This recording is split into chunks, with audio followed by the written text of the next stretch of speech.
Évangile selon Jean, chapitre 6. Après cela, Jésus s'en alla de l'autre côté de la mer de Galilée ou de Tibériade. Une foule nombreuse le suivait, parce qu'elle voyait les miracles qu'il opérait sur les malades. Jésus monta sur la montagne, et là, il s'assit avec ses disciples. Or, la Pâque, la fête des Juifs, était proche. Jésus leva les yeux, vit qu'une foule nombreuse venait à lui, et dit à Philippe, « Où achèterons-nous des pains pour que ces gens aient à manger ?» Il disait cela pour l'éprouver, car il savait ce qu'il allait faire. Philippe lui répondit, « Les pains qu'on aurait pour 200 deniers ne suffiraient pas pour que chacun en reçoive un peu. » Un de ses disciples, André, frère de Simon-Pierre, lui dit, « Il y a un jeune garçon qui a 5 pains d'orge et 2 poissons. Mais qu'est-ce que cela pour tant de personnes ?» Jésus dit, « Faites asseoir ces gens. » Il y avait là, à cet endroit, beaucoup d'herbes. Ils s'assirent donc au nombre d'environ 5000 hommes. Jésus prit les pains, rendit grâce et les distribua à ceux qui étaient là. Il en fit de même des poissons, autant qu'ils en voulurent.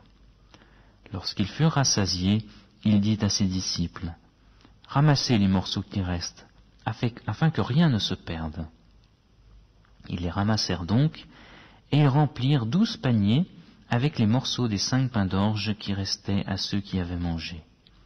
Ces gens, à la vue du miracle que Jésus avait fait, disaient, « Vraiment, c'est lui le prophète qui vient dans le monde. » Jésus, sachant qu'ils allaient venir pour l'enlever et le faire roi, se retira de nouveau sur la montagne, lui seul. Le soir venu, ses disciples descendirent jusqu'à la mer. Ils montèrent dans une barque pour se rendre à Capernaum, de l'autre côté de la mer. Les ténèbres étaient déjà venues, et Jésus ne les avait pas encore rejoints. Un vent violent soufflait, et la mer se soulevait.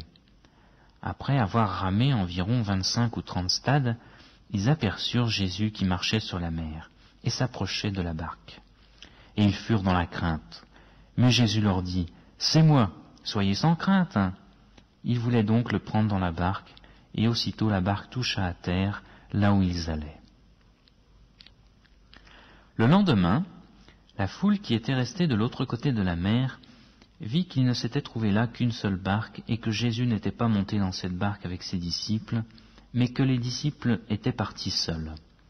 Mais d'autres barques arrivèrent de Tibériade, près du lieu où ils avaient mangé le pain, après que le Seigneur eut rendu grâce.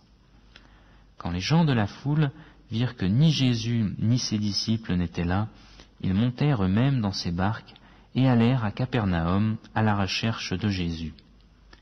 Ils le trouvèrent de l'autre côté de la mer et lui dirent, « Rabbi, quand es-tu venu ici ?» Jésus répondit, « en vérité, je vous le dis, vous me cherchez, non pas parce que vous avez vu des miracles, mais parce que vous avez mangé des pains et que vous avez été rassasiés. Travaillez, non en vue de la nourriture qui périt, mais en vue de la nourriture qui subsiste pour la vie éternelle, celle que le Fils de l'homme vous donnera, car c'est lui que le Père, Dieu, a marqué de son sceau. » Ils lui dirent, « Que ferons-nous afin de travailler pour les œuvres de Dieu ?» Jésus leur répondit, « Ce qui est l'œuvre de Dieu, c'est que vous croyez en celui qui l'a envoyé. » « Quel miracle fais-tu donc, lui dirent-ils, afin que nous voyions et que nous te croyions? Quelle œuvre fais-tu?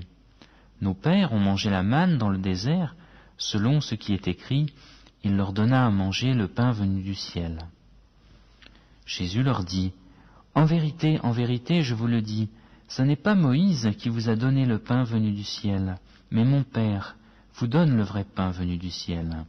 Car le pain de Dieu, c'est celui qui descend du ciel et qui donne la vie au monde. » Ils lui dirent, « Seigneur, donne-nous toujours de ce pain-là. » Jésus leur dit, « Moi, je suis le pain de vie. Celui qui vient à moi n'aura jamais faim, et celui qui croit en moi n'aura jamais soif.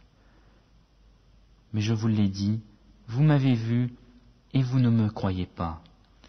Tout ce que le Père me donne viendra à moi, et je ne jetterai point dehors celui qui vient à moi. Car je suis descendu du ciel pour faire non pas ma volonté, mais la volonté de celui qui m'a envoyé. Or voici la volonté de celui qui m'a envoyé, que je ne perde rien de ce qu'il m'a donné, mais que je le ressuscite au dernier jour. Voici en effet la volonté de mon Père, que quiconque voit le Fils et croit en lui ait la vie éternelle, et je le ressusciterai au dernier jour. Les Juifs murmuraient à son sujet, parce qu'il avait dit « Moi je suis le pain descendu du ciel ». Ils disaient « Celui-ci n'est-il pas Jésus, le fils de Joseph, lui dont nous connaissons le Père et la Mère? Comment donc dit-il « Je suis descendu du ciel » ?» Jésus leur répondit « Ne murmurez pas entre vous. Nul ne peut venir à moi, si le Père qui m'a envoyé ne l'attire, et je le ressusciterai au dernier jour. Il est écrit dans les prophètes, ils seront tous enseignés de Dieu. Quiconque a entendu le Père et reçu son enseignement vient à moi. Ce n'est pas que personne ait vu le Père, sinon celui qui vient de Dieu. Lui a vu le Père. En vérité, je vous le dis, celui qui croit a la vie éternelle. Moi, je suis le pain de vie. Vos pères ont mangé la manne dans le désert et ils sont morts. C'est ici le pain qui descend du ciel, afin que celui qui en mange ne meure pas. Moi, je suis le pain vivant, descendu du ciel. Si quelqu'un mange de ce pain, il vivra éternellement. Et le pain que je donnerai, c'est ma chair pour la vie du monde. Les Juifs se querellaient entre eux et disaient « Comment celui-ci peut-il nous donner sa chair à manger ?» Jésus leur dit « En vérité, je vous le dis, si vous ne mangez pas la chair du Fils de l'homme, et si vous ne buvez pas son sang, vous n'avez pas la vie en vous. Celui qui mange ma chair et qui boit mon sang a la vie éternelle, et je le ressusciterai au dernier jour. Car ma chair est vraiment une nourriture, et mon sang est vraiment un breuvage. Celui qui mange ma chair et boit mon sang demeure en moi, et moi en lui. Comme le Père qui est vivant m'a envoyé, et que je vis par le Père, ainsi celui qui me mange vivra par moi. C'est ici le pain descendu du ciel. Il n'est pas comme celui qui ont mangé vos pères. Ils sont morts. Celui qui mange ce pain vivra éternellement. » C'est ce que Jésus dit alors qu'il enseignait dans la synagogue à Capernaum. Après l'avoir entendu, plusieurs de ses disciples dirent « Cette parole est dure, qui peut l'écouter ?» Jésus, sachant lui-même que ses disciples murmuraient à ce sujet, leur dit « Cela vous scandalise ? Et si vous voyiez le Fils de l'homme monter où il était auparavant ? C'est l'Esprit qui vivifie. La chair ne sert de rien. Les paroles que je vous ai dites sont esprit et vie. Mais il en est parmi vous quelques-uns qui ne croient pas. » Car Jésus savait dès le commencement qui étaient ceux qui ne croyaient pas et qui était celui qui le livrerait. Et il disait « C'est pourquoi je vous ai dit que nul ne peut venir à moi si cela ne lui est donné par le Père. » Dès lors, plusieurs de ses disciples se retirèrent en arrière et cessèrent d'aller avec lui. Jésus dit donc aux 12, « Et vous, ne voulez pas vous aussi vous en aller ?» Simon-Pierre lui répondit, « Seigneur, à qui irions-nous? Tu as les paroles de la vie éternelle. » Et nous avons cru, et nous avons connu que c'est toi le Christ, le Saint de Dieu. Jésus leur répondit, « N'est-ce pas moi qui vous ai choisis, vous les 12?